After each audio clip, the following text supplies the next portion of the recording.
Hey everybody, so today I want to talk about income inequality and why it's a good thing. So first of all, income inequality is the idea that basically some people earn more than other people. And the left times by putting into collective groups such as the 1% or like minorities. So their stick is generally that A, the 1% is earning way too much money, and then the minorities and women don't earn enough money, or lower class people don't earn enough money. In some cases, this is true. However, not the vast majority of time. See, why income inequality is a good thing? Because it's actually a result of a free society. In order to have a free society, people need to be able to make choices, and these choices will affect their life and their course of their life and how much they earn. So no one in a free society can possibly earn the same amount or have a proportional society or some sort of like uniform where the 1% has so much of the income, the 25%. That's not going to work because every person is endowed with certain skills. Some people are smarter, some people are stronger. That's just how it goes. So therefore they're going to earn money. Some people have more useful skills, so they're going to earn more money. So the left thinks that you need to fix this because they see something inherently wrong with this. But I don't think so. Income inequality is actually a really good thing because it shows that people either suffer from their actions or get rewarded by their actions. This is a very important idea because the left in particular, seem to think that our choices don't matter and that we should all be equal. This is entirely wrong. So this is why I believe in the concept of opportunity and not equality of outcomes, which they believe. They think that everybody should have a certain standard of living, and they don't think that people should be able to be free to make their own choices, and people should be. I think people should be able to do this. So a man should be able to make $90 billion like Bill Gates, or a man should be able to make 45,000. It's all about his worth ethic, his idea, and I'm using them as a general term. Women should be able to do this as well. But first, and I'll talk a little about women and inequality. So this first graph's a really detailed view of equality, and basically is showing a gap between the percentiles and the percentage of income. This graph is particularly not useful, so let's go to the next one. So CEO pay, I don't think really matters. A CEO is just head of the company, so he's obviously a smart individual most of the time, and if he's not, he's going to get fired or business will go bankrupt. So CEOs take a lot of risk and are a lot of pressure, and it's a very skilled job. Not everybody can do it. So obviously they're going to be rewarded more because their labor is valued more. This is why CEOs are paid so much. And they're also in charge of making other people money because they could have hundreds to thousands to tens of thousands to millions if they're the Walmart CEO of employees that need to get paid. So they're actually a very stressful position. So we value their labor, so they get compensated. In a lot of ways, CEOs are actually paid, I would say, better than workers, because workers are guaranteed their pay no matter how bad they do in most cases. So salary workers, union cases, CEO pay is mostly based on their performance. So better a CEO's company does, the better he does, so everybody's better off. So inequality in this case is not a bad thing. So homelessness. This basically shows by race. This is again, the left likes to point out graphs like this to show that minorities and are the biggest problem with this. I can see that the percent of homeless is overwhelmingly white. However, minorities, hey look, Hispanics are way underrepresented in this case. Um, this is most of the time homelessness is not due to economic opportunity. Many of them are mentally ill.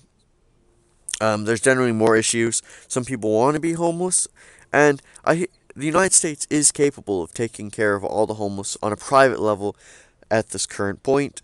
Um, Maybe not if you take I think it's Title IX housing, but I could do another video on that if anybody's interested. So education. Why is this something that's wrong here? Obviously, the more educated you are, the more valuable your labor is all the time. Plumbers, electricians are very valuable labor and they're paid very well.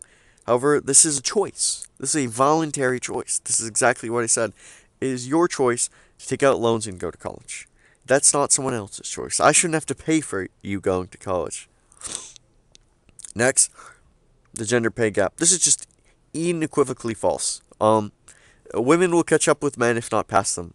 But the gender pay gap is one of the biggest myths, and it's too complicated to do in this video. But basically, all you have to do to get the gender pay gap is you take the aggregate average income of men, and you put the aggregate average income of a woman, and you put it over that, and then boom, you get this. It's not even a wage gap, it's an income gap. It's the stupidest thing ever. Occupational sex segregation. This is a matter of choice. What's wrong with this? These people made voluntary choices to work where they are. This is nothing wrong with this. Certain people have certain tendencies. It doesn't matter if you're a man or a woman. Everybody has special tendencies. Just because women choose a different career than men on an average doesn't mean there's anything wrong with this. Racial gaps in education. Well, this is going to be closing because we have affirmative action. And notice they're around the same. They're not going to be equal. Affirmative action needs to go. This chart really shows this. Racial discrimination. Average callback. Oh, this study here has had a hard time being replicated. So this is the idea that they would send out resumes and black sounding names would not get it. There's a lot to do with this. But I believe that like a lot of this wasn't able to be replicated. And notice the study's age is old. Okay. Children in poverty. That happens. It's sad. I don't have children in poverty. It happens. It's very sad. I don't know what to say to this one. This has very little to do with what my video is. So I'm actually interested in this. I never thought. That's generally choices of parents. I'll keep going. Residential segregation. People choose where they live. That's just another. Health insurance. This seems to be before 2008. The mass majority amount of people have health insurance now. I disagree with having mandatory health care. It's not something you should mandatory buy. Intergenerational income mobility. This has been decreasing. Yeah, nothing interesting here. Bad jobs. People have bad jobs, it's a choice. Also, some jobs are necessary. Not overly sexy and sometimes they're low paid, so it's like garbage cleaners. Um, not, the choices. It's choices people make. I don't understand why there's anything wrong with people making bad choices. So, as long as I don't have to pay for it, then you should make all the bad choices you want. Discourage workers. This is actually a huge issue in, today's society. Currently, we have low unemployment, quote unquote, but if you look at it, we really have like less workers in the workforce since 2001, and we have a much higher population today. I don't know why this has anything to do with income inequality. I guess I was wrong. This is just inequality of this article. So let's see, wealth inequality. That is wealth inequality. So this is basically how much stuff you own, and people with more money are obviously going to own more stuff. And this has a lot to do with capital theory. So it's actually very hard to build a factory if you have a bunch of poor people, and then they generally do not come together and like, oh, let's build a factory. No, you actually need to be an individual with a lot of wealth in order to build a factory so you can hire people, because capital is expensive. This is actually probably a good thing, but a lot of like the wealth inequality in the United States has a lot more to do with Fed policies than the rich being greedy. Deregulation of the labor market, that's a good thing. Unions are really awful.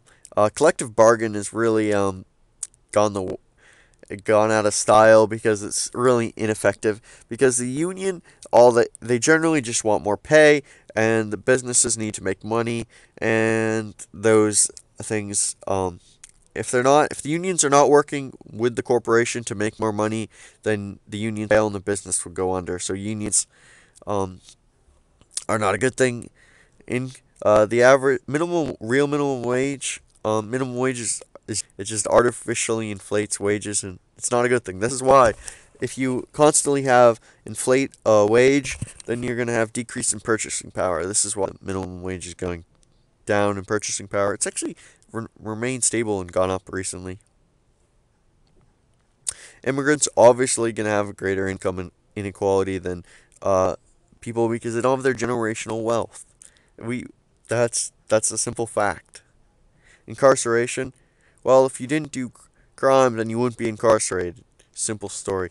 I think that we should stop the war on drugs, but if you should definitely follow the laws, even if they're a bad law in this case. As long as they're not infringing on your rights, in most cases, you should follow the law. And if you break the law, don't complain about it. Thank you guys for watching today. Have a great day.